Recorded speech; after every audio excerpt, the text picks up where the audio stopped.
Maligayang pagbabalik mga kasolid, Japanese monster na si Naoya Inoue pumirma na ng kontrata kay Turkey Al-Sheikh, $20 million. Casemiro tinanggap na din ang offer ng Saudi Arabia. Reaksyon ng veteran promoter na si Bob Aruma sa pagpirma ni Inoue sa offer ni Mr. Turkey Al-Sheikh. Iyan ang ating mga pag-uusapan na, pero bago yan, isang like naman dyan at pa-share na rin ang ating video. Para sa ating unang balita mga kasolid, rematch sa pagitan nitong si Robbie Ramirez kontra nga dito kay Rafael Espinosa. Gaganapin niya ang kanilang laban sa December 7 dito sa Phoenix, Arizona.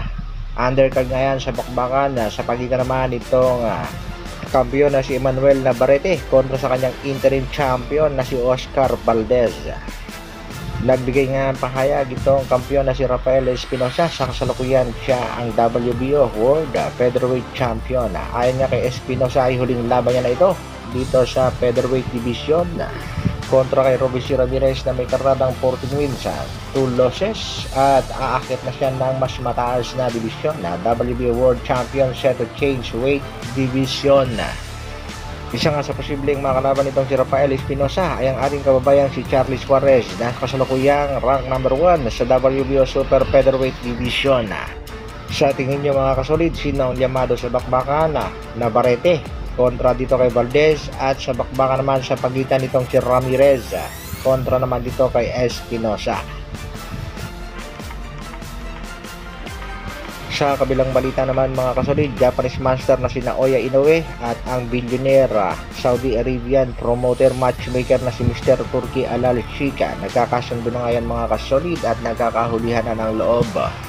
Sa katunayan nga mga kasolid ay pumirma na itong Japanese monster na si Naoya Inoue ng kontrata dito nga kay Turkey Al-Sheikh na nagkakalagang $20 million.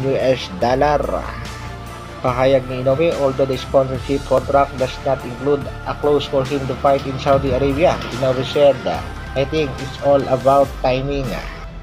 This year's fight has been decided. I don't know what will happen next year. If I can fight in Saudi Arabia, I'll just live up to those expectations. I think I'll just perform the way I do it in Japan.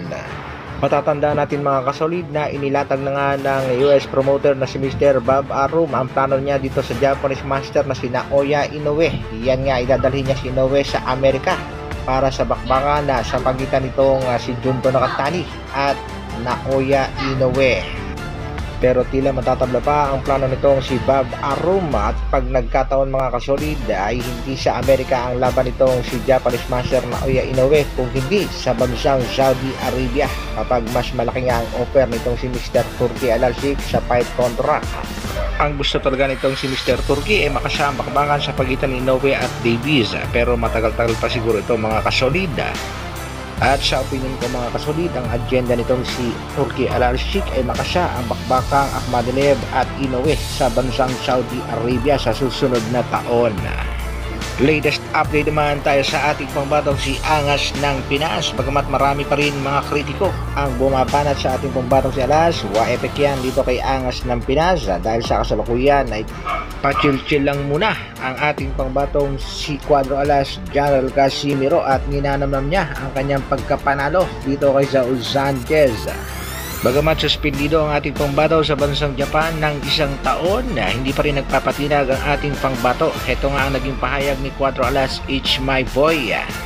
Hindi nga lang daw kay Inoue at sa bansang Japan umiikot ang karera nitong si Cuatro Alas General Casimiro. Pakinggan natin ang pahayag ni Cuatro Alas, it's my boy. Tandaan natin guys, hindi lang sa Japan umiikot yung mundo natin. Siguro tatanggapin na namin yung sa Saudi Arabia. Hindi lang natin. Sa kasalukuyan nga mga kasolid, masasabi natin medyo lumalabo na ang bakbakang Casimiro at Naoya Inoue. Yan nga ay dahil sa mga promoter na tulad nitong si Bob Aruma. Ang numero 1 tumututol sa posibleng laban ni Inoue kay General Casimiro at sa ngayon nga ay mas nakilala pa itong si Naoya Inoue. Ngayon ng taon ay didepensahan ni Inoue ang kanyang titulo kontra kay Sam Goodman at nakakalamang yan mga kasolid sa susunod na taon. Posibleng maikasahan nitong si Turkey Al-Sheikh ang laban nitong si Akhmadaliev kontra sa Japanese monster na si Naoya Inoue. Naniniwala pa rin itong si Akhmadaliev na isa pa rin siyang undefeated. Ang pagkatalo niya kay Tapales ay napolitika lamang. Japanese Monster muling binanatan ni Cuadro Alas It's My Boy. Heto nga naging pahayag. Inoue, kung ako makakatama sa'yo, makakatayo ka pa ba? Ngayong December, magbumukha kang malakas na naman. Shoutout nga pala sa ating kasolid na si Kikoy, YouTuber, at shoutout din sa ating kasolid na si Joseph Rabiel Mendoza na nagsasabing run Inoue run, takbo hanggat may lupa. Komento naman yan nitong si Epipanio Miguel Jr. Matagal nang alam ng kampo ni Inoue, Kohashi at Arum na matatalo alaga nila, kaya nga lahat ng paraan ginagawa nila para makaiwas. Hanggang dito na lang muna mga kasolid. Maraming salamat sa patuloy na pagsuporta at panonood. 80,000 subscriber na tayo mga kasolid at sana ma-reach natin ang 100,000 subscriber. Mabuhay, Dr. Alvin Vlogs.